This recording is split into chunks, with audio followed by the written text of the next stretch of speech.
Hello everyone, this is Sanjay Kumar Patel. Today we are going to discuss about relationship between AM, GM and HM. तो आज हम लोग dear पढ़ने वाले हैं AM, GM और HM के बीच में रिलेशन।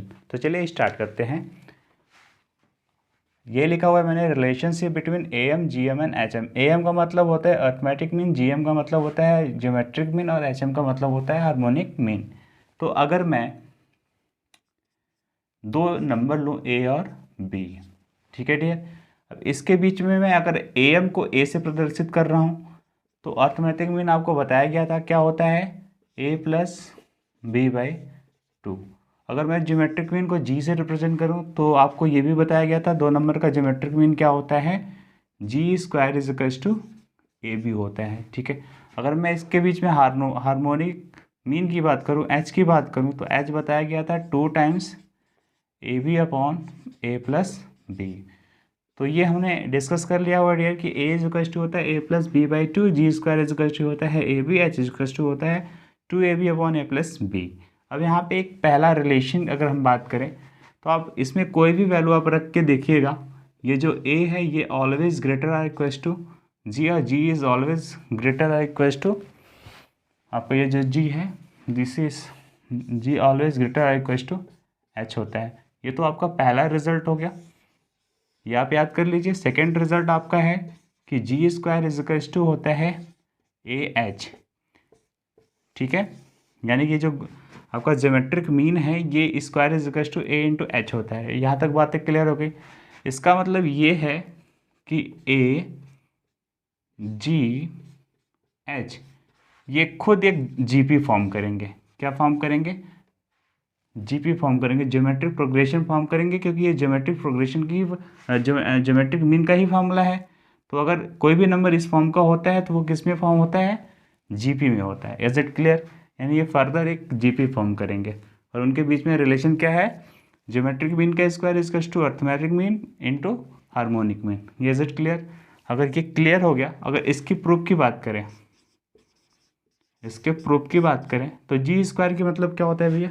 ए बी होता है। इधर रख लिया आपने, ए बी रख लिया, उधर A इंटू एच करिए। ए का मान कितना है देख लीजिए, A प्लस B/2 है। H का मान कितना है 2 टाइम्स AB/A प्लस B है। ये डिनोमिनेटर इस न्यूमरेटर से कैंसिल आउट, 2 से 2 कैंसिल आउट, ओवरऑल AB = आपका आ गया AB। Is it clear dear? तो आई होप आपको ये टॉपिक्स क्लियर हो गई होगी। तो आपको ये रिजल्ट याद रखना है और ये रिजल्ट याद रखना है और ये तीनों फॉर्मूले याद रखने हैं, ठीक है। अगर आप यहाँ तक याद कर लेते हैं तो हम लोग अपने क्वेश्चन पे चलते हैं, जो कि बहुत ही इंपॉर्टेंट क्वेश्चन है। वो डायरेक्टली आपके एग्जाम में पूछ लिया जाएगा, जो इसके ऊपर बेस्ड होगा। Is it clear? तो चलिए क्वेश्चन देखते हैं हम लोग। तो चलिए डियर अपना एक क्वेश्चन लेते हैं जो कि AM, GM और HM के रिलेशन से सॉल्व होगा। क्वेश्चन ये है कि if A, B, C and D are in AHP then which one is correct. तो आपको बताना है कि इन दिए गए 4 ऑप्शन में से कौन सा सही है। आपको बस ये पता है कि A, B, C, D किस में है? HP में है, ठीक है डियर। तो बहुत ही सिंपल है, कुछ नहीं करना है। आपको एक रिज़ल्ट बताया था मैंने, रिज़ल्ट याद करिए। रिज़ल्ट ये बताया गया था कि जो आपका A यानी अर्थमेटिक मीन होता है it is always B greater then harmonic mean. ये बातें आपको बताई गई हैं। तो अगर हम बात करें यहाँ पे जो AM होगा, AM कहने का मतलब अगर हम बात करें यहाँ से A, B, C से बात करें और D से बात करें, तो अगर AC का जो अगर हम बात करें AM की बात करें, AC का AM, तो क्या हो जाएगा वो ध्यान से देखें। AM क्या हो जाएगा? A plus C/2। Is it clear? ये होगा AC का AM हो जाएगा। अब ये क्या है? ग्रेटर देन HM है, यानी ये ग्रेटर देन होगा। HM का मतलब क्या होता है? Harmonic mean. हार्मोनिक मीन बीच में इसका क्या है? B है। Is it clear? इसको इक्वेशन 1 बोलिए। अगर हम इन लास्ट के 3 वाले को देखें तो यहाँ पे AM की वैल्यू कितनी हो जाएगी? B+D/2 which is greater then, again इसी फॉर्मूले से, किससे? C से, ठीक है। ये हो गया इक्वेशन नंबर 2। अगर इन दोनों इक्वेशन को ऐड कर दें तो कोई दिक्कत की बात नहीं होगी। तो अगर इनको ऐड कर दिया जाए, ठीक है, तो इधर हो जाएगा आपका, देखिए ध्यान से, तो हो जाएगा आपका A+C/2 plus B+D/2 which one is greater then B plus C. ठीक है डियर। अब इसको अगर हम सॉल्व करें तो दिस आपका डिनोमिनेटर सेम है, न्यूमरेटर ऐड हो जाएगा A plus C plus B plus D, और ये जो है 2 इधर आ जाएगा 2b plus 2c। Is it clear? तो यहाँ से देखिए ये जो आपका b है, ये वाला b और ये वाला c, एक यहाँ से कट जाएगा तो ये आएगा a plus D is greater then, उधर ले जाइएगा कम हो जाएगा तो b प्लस सी। ठीक है, ये जिस ऑप्शन में गिवन है वो ऑप्शन क्या होगा आपका सही होगा। तो a प्लस डी और b प्लस सी, ये आपका सी ऑप्शन क्या है करेक्ट है।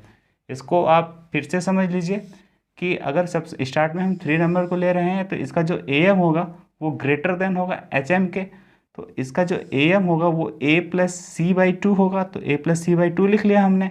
और इसका जो hm है, क्योंकि ये दिया गया है किस में है, HP में है, तो ये इसका जो hm होगा वो b होगा।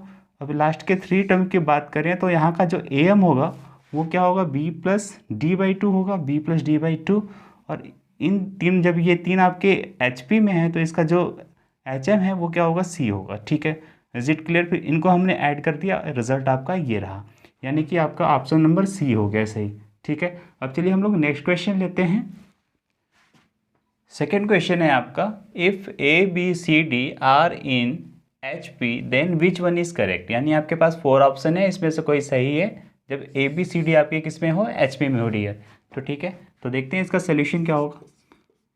देखिए यहाँ पे जब मल्टीप्लाई में आपको ऑप्शन मिले तो आपको जी यानी GM का कंसेप्ट लगाना है, और किसका कंसेप्ट लगाना है, ये तो HM दिया गया है, HP दिया ही गया है, और आपको HM का कंसेप्ट लगाना है। Is it clear? तो ठीक है, तो बिल्कुल नहीं करते हैं, तो GM और HM का कंसेप्ट लगाते हैं यहाँ पे। Is it clear dear? क्योंकि यहाँ पे इंटू, जब टर्म का इंटू होता है तो आपको GM का कंसेप्ट लगाना है, जब प्लस होता है तो AM का कंसेप्ट लगाना होता है, क्योंकि GM का जो G स्क्वायर इजकल्स टू होता है वो A इंटू बी होता है, और A प्लस बी कब आता है, जब उसका हम AM लेते हैं। Is it clear? तो चलिए हम स्टार्ट करते हैं इसको। अब यहाँ पे वही सेम काम करना है, ये जो 3 टर्म देख रहे हैं स्टार्टिंग के आप, तो इसमें आपका ये जो b है ये क्या होगा, आपका हार्मोनिक मीन होगा, तो वो लिख लेंगे b, क्योंकि ये लेस है, लेस हो गया। अब इसका जो GM है वो GM क्या होता है, रूट में AC होता है, रूट में क्या होता है, AC होता है। आप कहेंगे प्लस माइनस, ले लिया प्लस माइनस, रूट में AC। Is it clear? Equation number first ले लिया हमने। फिर अगर हम बात करें इस लास्ट के 3 टर्म की, तो यहाँ पे जो होगा वो होगा plus minus root over BD is greater than C। ठीक है डियर, अगर इन दोनों का हम मल्टीप्लाई करते हैं तो ये देखिए माइनस से माइनस होता है तो प्लस हो जाता है, प्लस प्लस है तो प्लस ही रहेगा। ओवरऑल वैल्यू आ जाएगी आपके रूट में ABCD इज़ ग्रेटर दैन, ये हो जाएगा BC। ठीक है, अगर देखिए इसको क्या लिखा जा सकता है, इसको लिखा जा सकता है रूट में BC इंटू रूट में AD। ठीक है, विच इज़ ग्रेटर देन, अब इसको क्या लिखा जा सकता है, रूट में BC इंटू रूट में BC। Is it clear dear? तो ये BC वाला रूट इस BC को कट कर देगा और दोनों तरफ का हम स्क्वायर कर देंगे, तो ये हो जाएगा आपका AD is greater then BC। Is it clear? ये आपका क्या होगा, ऑप्शन सही होगा। देख लेते हैं ये ऑप्शन कहाँ पे है, AD यहाँ पे AD और ये BC, यानी आपका C ऑप्शन क्या है, बिल्कुल करेक्ट है। Is it clear dear? अगर ये क्वेश्चन आपको समझ में आ गया तो चलिए हम लोग अपने थर्ड क्वेश्चन पे चलते हैं। क्वेश्चन है, if ABC are in HP then which one is correct. यानी कि अगर आपको पता है कि ये आपके ABC किस में है, HP में है, तो इन चारों में से कौन सा ऑप्शन करेक्ट है। Is it clear dear? तो सबसे पहले अगर हम बात करें यहाँ पे, तो यहाँ पे देखिए प्लस का कंसेप्ट है, किसका कंसेप्ट है, प्लस का कंसेप्ट है, यानी AM और HM का कंसेप्ट यहाँ पे यूज होगा, क्योंकि ये चीज़ आपका HP में है। तो जो सॉल्यूशन होगा आपका, तो हमने बताया कि A is greater then H होता है, इक्वल्स टू भी होता है कि किसी किसी केस में, तो हम यहाँ पे फर्दर क्या है, केवल सिंबल क्या है, ग्रेटर देन का, ग्रेटर देन ले रहे हैं। ठीक है, तो अगर हम बात करें ABC में, तो जो इसका AM होगा यानी अर्थमेटिक मीन होगा वो क्या होगा, A plus C by 2, this is greater then B।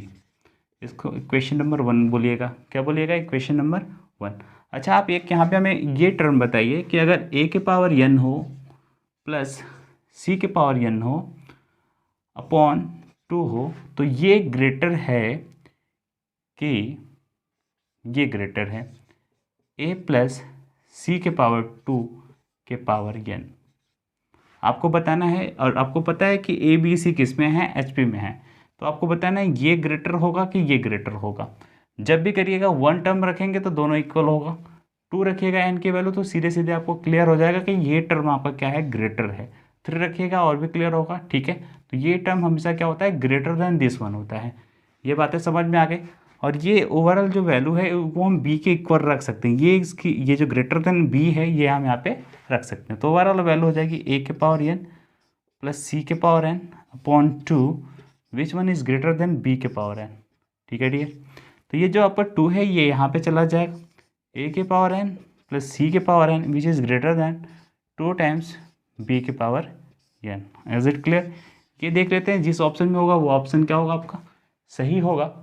I think ये ऑप्शन यहाँ पे है बी ऑप्शन, तो बी ऑप्शन आपका क्या है, राइट है।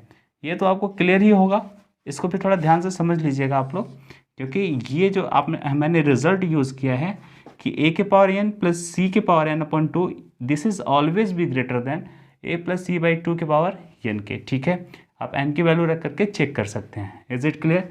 चलिए, आपका जो ए एम जी एम और एच एम से मैंने 3 क्वेश्चन लिया और तीनों क्वेश्चन बड़े ही आसान थे जिसे आप समझ गए होंगे। ठीक है डियर, अब हम लोग मिसलिनियस की तरफ बढ़ते हैं जो ए पी जी पी और एच पी से संबंधित होगा। ठीक है डियर।